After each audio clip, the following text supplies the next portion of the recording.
Astronauts land on Mars hoping to colonize it, but find that this isn't the first time Mars has had people on it. A party is being thrown for astronauts who will be departing on a mission to Mars the next day. There is Nicholas the bad boy, who is trying to get laid one last time before leaving Woody and Blake, the only married couple going on the mission together, Sergei and Renee, the foreign astronauts, and Phil and Luke. They will be going in 2 teams. Luke is waiting on another astronaut named Jim to come to the party. His wife tells him to go talk to his son Bobby before leaving. Luke talks to Bobby, who says that he will miss Luke, and asks who will read to him while Luke is gone. Luke says that he will be reading the same book in space every night that Bobby will read, and in a way they will read the book together. Jim arrives and joins the party, and everyone is happy to see him after the party. Jim, Woody, and Luke are having a good time when Jim mentions a woman named Maggie, and everyone becomes really sad.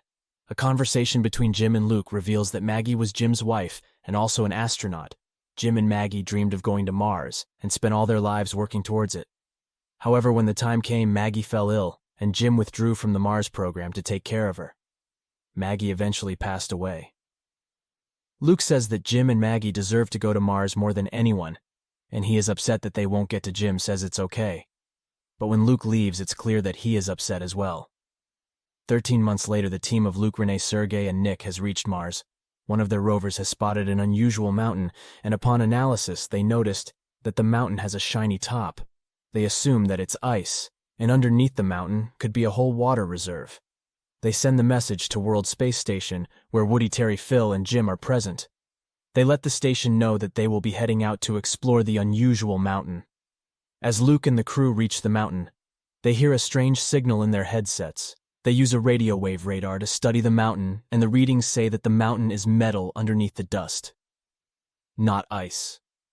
Luke says there must be a mistake and tells them to move the radar closer and use more power to get an accurate reading. As they do, that an intense energy pulse comes out of the mountain, and all their instruments stop working. Then a tornado starts forming that sucks everything in. The tornado moves like a sentient being. It sucks in and kills Sergei, Renee, and Nick. But Luke survives after the tornado settles.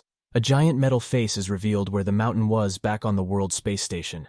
An emergency meeting is called, because the intense energy pulse from Mars has been detected. And after that, nearly all transmissions have been lost. A video transmission is received that barely works, but shows a very injured Luke, conveying that everyone on his team is dead, and something attacked them. Woody tries to convince the captain of the World Space Station to send a rescue mission for Luke. But the captain says that Luke might already be dead, and they have no way of knowing if going to Mars is safe because all the transmissions have stopped. Phil says they can get information transmitted from one of the Saturn probes flying close to Mars and plan their mission accordingly, and the captain agrees. Woody tells the captain that the mission will only work if Jim flies the ship because he has spent the most time training to go to Mars, and him and Maggie were the ones who designed all the Mars mission plans. Captain is reluctant at first, but eventually agrees. Several months later, the crew of Jim, Woody, Terry, and Phil is nearing Mars. Phil is making DNA out of candies, and Jim arrives and eats his candy. Woody tells Jim that the Saturn probe will be flying close to Mars in a few hours, giving them the information they need to land the Saturn probe. Shows images of 3 graves near the base camp of the previous team. Phil thinks this means that Luke is alive, but Terry says it just means there was no one left to bury him. They look at the site where the energy pulse came from, and it is still emitting the same pulse. They think it's a problem with the probe. As they are preparing to enter Mars, micrometeoroids start hitting their ship and create holes where the air starts leaking from. Woody seals up the holes from the inside and the outside with the help of the team, but they are not aware that the meteoroids have also damaged their fuel tanks. As they begin their launch into Mars' atmosphere, fuel leaks out, and when they fire the engine, there is an explosion destroying their ship. They have no choice but to get out into space in just their suits. Tethered to each other, they aim for a refueling module in orbit around Mars. From the previous missions, it's farther away from them than they calculated. So Woody decides that he will take a grappling gun wire, use all the fuel in his jetpack, and fly full speed at the refueling module, tying the wire to it. This will give the rest of the gang a chance to reach the module safely. He attempts the maneuver and manages to tie the wire, but overshoots himself and is left stranded in space with no fuel in his jetpack. Terry is devastated and says they have to rescue Woody, but Jim and Woody both know it's impossible because none of them have enough fuel in their jetpacks. Terry attempts the rescue anyway, but Woody tells her to stop and go back before she runs out of fuel and is stranded too. She attempts to bring Woody back, using the grappling gun, but the wire is just a little too short to reach him. Terry says she's going to get closer and try, and again, Woody realizes she will kill herself trying to rescue him, so he removes his helmet and sacrifices himself. So she stops Terry, and Phil managed to land the refueling module on Mars. They reach the base camp of the previous mission. They find most of the equipment damaged but still repairable, which means they can go back home with it. Jim finds that plants are growing in the experimental greenhouse and is shocked by this. Luke appears behind Jim and attacks. Luke is in very bad shape and thinks Jim is a hallucination, but Jim convinces him this is reality by telling him that he is reading a book that his son Bobby is also reading back on Earth. Luke calms down. He tells them how he survived by growing plants in the greenhouse for a year. He tells them about the incident that killed the rest of the team. Instead of saying he survived, he says he was spared. And it was for a reason. He says he was spared to figure out the secret. Jim asks Luke what secret he is talking about, and Luke shows them a picture of the giant metal face. Turns out it is the famous face on Mars, which was previously viewed from satellites, but was assumed to just be a mountain. Luke says that it was placed there by someone for them to see. Jim asks about the signal Luke's team heard when they were close to the face. Luke explains that he has been analyzing the signal for a year, and he's figured out that the pattern of the signal in physical dimensions made the picture of a DNA. He says it's a self-portrait from the beings that placed the face there, a declaration of their identity, a signature. Terry notices that the last pair of chromosomes is missing from the DNA, so it's not human. Later, as they are packing for the journey home, Jim spills some candies, which makes him remember his conversation with Phil. He realizes the DNA picture is not a signature, it's a test. The beings want them to fill in the last pair of chromosomes to prove that they are human. The face attacked Luke's team because the radio waves from their radar were interpreted as the wrong answer to the test.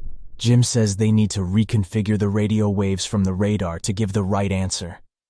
Filling the last 2 chromosomes, the rest of the team are hesitant, but Jim convinces them that if they don't do this, the whole mission would have been for nothing, and everyone who died would have been in vain to be safe.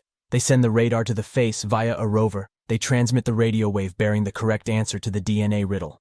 A white doorway opens up in the face. Jim, Terry, and Luke decide to go to the face, and they tell Phil to fix the return journey module and leave when he's done, whether they are back or not. Jim, Terry, and Luke enter through the doorway of the face, and it closes behind them, breaking radio contact with Phil. They realize the atmosphere inside is breathable air, and they take off their helmet. They enter into a 3D model of the solar system. The solar system shows Mars as a blue and green planet. It's telling a story people used to live on Mars, but a meteor hit the planet, destroying it. A slender red being appears from behind Luke, Terry, and Jim, and continues to show them the story. The population of Mars left in spaceships to go live in different galaxies, but one of the ships was left behind, and DNA information was uploaded into it by the Martians.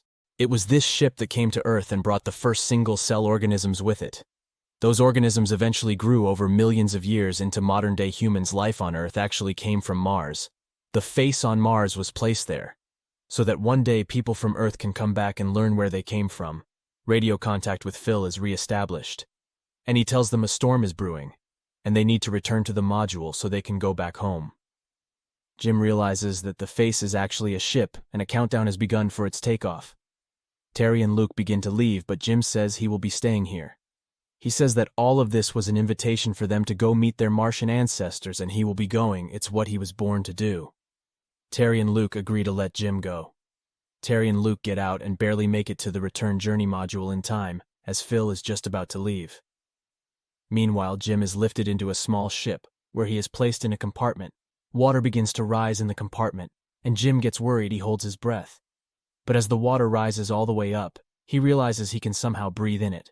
He has flashbacks of his entire life with his friends and his wife, Maggie, as he is excited for the journey to a new world. As Terry, Phil, and Luke are leaving the Mars atmosphere in the return journey module, they notice Jim's ship fly by taking him to another galaxy.